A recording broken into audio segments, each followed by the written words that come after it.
पूछना चाहता हूँ आप लोगों से कि 1857 में मंगल पांडे ने इस देश में चिंगारी फूंकी थी आज़ादी की, और 1947 में भारत आज़ाद हुआ था। अगर मुझे इतना भी संघर्ष करना पड़ा तो मैं अपने आप को पीछे हटते हुए नहीं देखना चाहता। स्मृति ईरानी उस दिन तो सिलेंडर को उठाए डोलती थी ऊपर, एक ये सिलेंडर इतना महंगा, 450 से सिलेंडर महंगा, और आज सिलेंडर 900 से ऊपर निकल गया। अब स्मृति ईरानी को पूरा देश ढूंढ रहा, अब क्यों नहीं करती कम इसको। रामदेव बाबा जो कहते थे डीजल और पेट्रोल जो 60 रुपए लीटर, 35 रुपए कह रहे थे। हाँ 60 रुपए था, एक मैं आधा करवा दूंगा आपके अब की बार योगी सरकार। आज पेट्रोल 100 से पार हो गया और डीजल का दाम 80-90 रुपए लीटर पहुंच गया। 90 तो इसका कौन जिम्मेदार होगा? ये जो हमारे साथ में अन्याय हुआ है पूरी देश की जनता के लिए, ये अन्याय बर्दाश्त नहीं किया जाएगा। हाँ, किंग जोन क्यों नहीं बदल रहा है? क्योंकि वहाँ जनमत का कोई प्रभाव नहीं होता।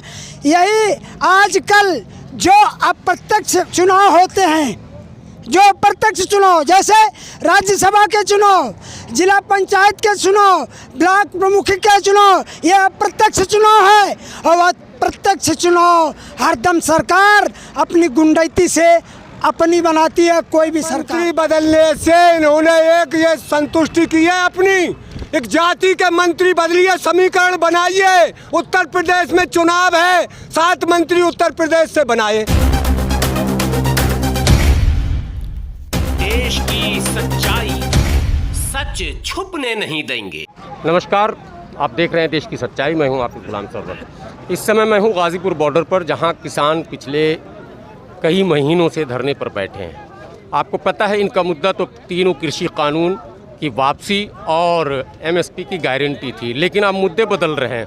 अब देश में बढ़ती महंगाई के खिलाफ पेट्रोल, डीजल, रसोई गैस, खाने के तेल इत्यादि इत्यादि की कीमतों में जो वृद्धि हो रही वो भी अब इनके एजेंडे में है। और आज किसानों ने ऐलान कर रखा था कि महंगाई के ख़िलाफ़ हम आवाज़ बुलंद करेंगे। और आप ज़रा देखें विजुअल में, तस्वीर को देखें, ये सिलेंडर रखा हुआ है और ये सारे सिलेंडर हैं। और स्वयं राकेश टिकैत जो कि प्रवक्ता हैं भारतीय किसान यूनियन के, उन्होंने खुद मोर्चा संभाल रखा है महंगाई और बेरोज़गारी के ख़िलाफ़।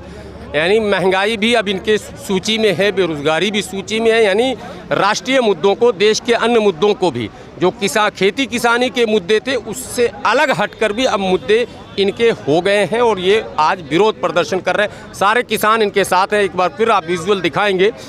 बड़ी तादाद में किसान यहाँ पर इकट्ठा हुए हैं और साफ शब्दों में इनका कहना है कि जो महंगाई, और सिलेंडर हर जगह नज़र आएगा। यहाँ भी देखिए सिलेंडर रखे हुए हैं, वहाँ भी देखिए आप गैस सिलेंडर रखे हुए हैं। यानी कि रसोई गैस, पेट्रोल, डीजल, रसोई गैस और खाने के तेल और इस तरह की तमाम वस्तुओं में जो लगातार वृद्धि हो रही है उसका विरोध भी अब किसान करने लगे हैं। मैं बार बार यही बता रहा हूँ, खेती किसानी तो इनका मुद्दा था, तीनों कृषि कानून की वापसी और एमएसपी की गारंटी पहले मांग था, लेकिन अब धीरे धीरे बदलाव आ रहा है और राकेश टिकैत स्वयं इसका नेतृत्व कर रहे हैं। और सारे किसान आज जो है महंगाई के खिलाफ एक सांकेतिक प्रदर्शन इनका है, जिसका दृश्य आप यहाँ पर देख सकते हैं गाजीपुर बॉर्डर पर। आइए बात करते हैं कुछ किसान से। आप लोग आज क्या कर रहे हैं विरोध? इसके गैस और पेट्रोल के दामों पर जो वृद्धि हो रही है तो इसके में विरोध कर रहे हैं हम। तो आप लोग तो आए थे खेती किसानी में जो मामला था, कृषि बिल के विरोध में, एमएसपी की गारंटी की मांग थी, अब महंगाई के खिलाफ भी आप लोग आवाज़ उठाने लगे? नहीं, ये तो सब इससे ही जुड़ा हुआ है ना। जब ये कृषि कानूनों में तो इन लोगों ने अपना बनाया है, ये क्यों नहीं लिख के दिखाते दीवारों पर? क्यों नहीं टांगते किसान, मतलब कृषि के इसमें बिल में क्या लिखा हुआ आज तक इन्होंने दिखाया? और ये बिल इसमें ये कह रहे हैं कुछ नहीं है इसमें, मतलब ये किसान को बहकाने की कोशिश कर। पेट्रोल डीजल तो किसान सीधे प्रभावित इससे होता है, रसोई गैस और खाने के तेल ये सब कुछ महंगे हुए हैं। बिजली बिल भी तो बढ़ी है, बिजली इंक्लूड नहीं किया आप लोगों ने।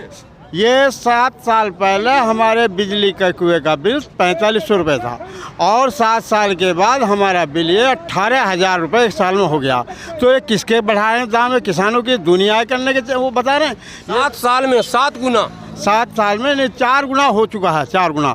और इस पर गन्ने का, ये पश्चिमी उत्तर प्रदेश है, गन्ने पर इन्होंने 1 पैसा नहीं बढ़ाया। और इस साल इन्होंने जो है ये गन्ने का भाव 315 के बजाय 285 रेट लिख चुके थे। अगर ये आम आंदोलन या सड़क पर खड़े ना होते तो ये 285 बजाय बढ़ाने के घटा दिए थे इन्होंने। तो ये आप देखें इंग्लिश में लिखे हुए हैं reduce cooking gas price by half ही है लिखा हुआ ना, सही है अंग्रेजी मेरी, हाफ। ऑल इंडिया किसान क्या है, मजदूर संघ सभा AIKMS ये हाफ करने की मांग कर रहे हैं। आप लोग तो आए थे किसान आंदोलन में, कृषि बिल जो तीनों बने थे उसका विरोध कर रहे थे, MSP की गारंटी मांग रहे थे।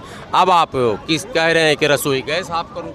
किसान का जो समस्या 3 कला कानून का है वो सिर्फ कृषि के लिए और कृषक के लिए दिक्कत नहीं है, सारा साधारण जनता के लिए दिक्कत है। वो सारा जनता को प्रभावित करेगा। इसे से हमारा जो खाउटी का दर इतना ज़्यादा हो गया, उससे सारा देश की जनता को परेशान कर दिया। और धर्मेंद्र जी फेलोर हो गया पेट्रोलियम मंत्री से, उसको और एक गुरुत्वपूर्ण मंत्री बना दिया शिक्षा मंत्री की तरफ। ये अच्छा नहीं है देश के लिए। तो कृषि का जो समर्थन सारा देश किया, सारा साधारण जनता किया, तो इसलिए हमारा कृषक साधारण जनता का स्वर को। नई बात इन्होंने की है कि मंत्रालय बदला गया है, ये बहुत चर्चित है। कल से तमाम चैनलों पर आप देख रहे होंगे, तमाम मंत्रियों को बदल दिए गए, कुछ पुराने दिग्गज मंत्रियों को हटा भी दिए गए हैं, पद मुक्त कर दिए गए हैं। क्या मंत्रियों के बदलाव से समस्या का समाधान होगा? जैसे पेट्रोलियम मंत्री बदल दिए गए हैं, नए पेट्रोलियम मंत्री आए हैं, देखा ये भी जाएगा कि क्या कुछ सुधार होता है या नहीं होता। क्या लग रहा, मंत्री के बदलने से कुछ माहौल बदल? अरे मंत्री बदलने से इन्होंने एक ये संतुष्टि की है अपनी, एक जाति के मंत्री बदलिए, समीकरण बनाइए। उत्तर प्रदेश में चुनाव है, 7 मंत्री उत्तर प्रदेश से बनाए। अब वो जाति वाले जाति का मंत्री बन गया और उस जाति के बच्चे भूखे मरे, उनको काम नहीं मिल रहा। वो मंत्री की वोट देखने से वोट क्यों देंगे? शकल देखने से वोट नहीं मिलेगा, वोट काम पे मिलेगा। जो इन्होंने वायदा किया था, स्मृति ईरानी उस दिन तो सिलेंडर को उठाए डोलती थी ऊपर। एक ये सिलेंडर इतना महंगा, 450 से सिलेंडर महंगा, और आज सिलेंडर 900 से ऊपर निकल गया। अब स्मृति ईरानी को पूरा देश ढूंढ रहा, क्यों नहीं करती कम इसको? रामदेव बाबा जो कहते थे डीजल और पेट्रोल जो 60 रुपये लीटर, 35 रुपये कह रहे थे। हाँ 60 रुपये था, एक मैं आधा करवा दूंगा आपके, अब की बार योगी सरकार। आज पेट्रोल 100 से पार हो गया और डीजल का दाम 80-90 रुपये लीटर पहुंच गया। 90 तो इसका कौन जिम्मेदार होगा?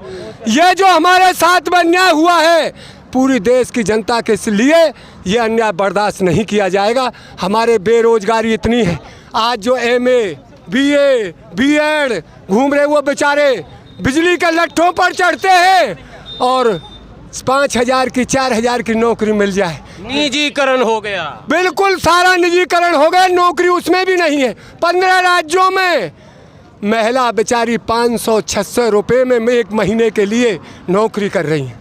ये अन्याय कब तक बर्दाश्त किया जाएगा देश का? इन्होंने तो अपने घर बना लिए, कोठी बंगले बना लिए। इस देश में भ्रष्टाचारी फैलाई है इस देश के नेताओं ने, और ये नेता सबसे बुरा ये BJP सरकार रही।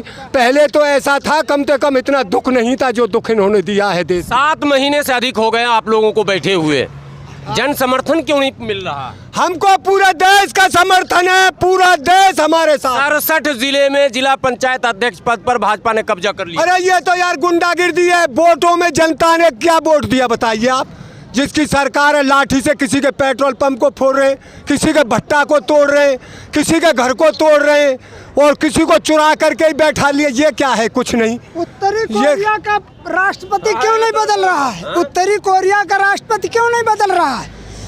जबकि दुनिया चिल्ला कह रही, सब लगे हैं, अमेरिका भी लगा, लेकिन उत्तरी कोरिया का राष्ट्रपति नहीं बदल रहा। किंग जोंग, हाँ किंग जोंग क्यों नहीं बदल रहा है? क्योंकि वहाँ जनमत का कोई प्रभाव नहीं होता। यही आजकल जो अप्रत्यक्ष चुनाव होते हैं, जो प्रत्यक्ष चुनाव, जैसे राज्यसभा के चुनाव, जिला पंचायत के चुनाव, ब्लॉक प्रमुख के चुनाव, ये अप्रत्यक्ष चुनाव है। और वह प्रत्यक्ष चुनाव हरदम सरकार अपनी गुंडैती से अपनी बनाती है कोई भी सरकार हो। पहले भी जो सत्ता में लोग थे करते थे। तब भी ऐसा ही होता था, इसमें कोई दो राह नहीं। लेकिन अभी एक बिंदु चला था कि देश का निजीकरण हो रहा है। देश में दो निजीकरण हो रहे हैं। एक तो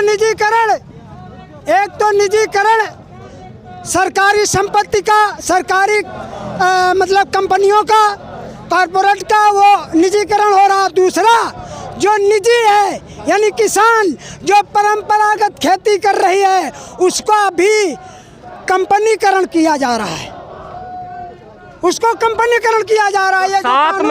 7 महीने से ऊपर हो गए आप लोगों को धरना प्रदर्शन करते हुए, डेरा डाले हुए, दिल्ली की सीमाओं को घेरे हुए, लेकिन लगता है कुछ प्रभाव पड़ा है। अरे मैं पूछना चाहता हूँ आप लोगों से कि 1857 में मंगल पांडे ने इस देश में चिंगारी फूंकी थी आज़ादी की, और 1947 में भारत आज़ाद हुआ था। अगर मुझे इतना भी संघर्ष करना पड़ा तो मैं अपने आप को पीछे हटते हुए नहीं देखना चाहता। यानी आज़ादी की तीसरी लड़ाई, आज़ादी की तीसरी लड़ाई मैं लड़ रहा हूँ, लड़ूंगा। मैं जेपी की तरीके से मैं दिल्ली इस यूपी देश के इस प्रधानमंत्री को उस स्थिति में ला दूंगा जो आत्मघाती सिद्ध होगी।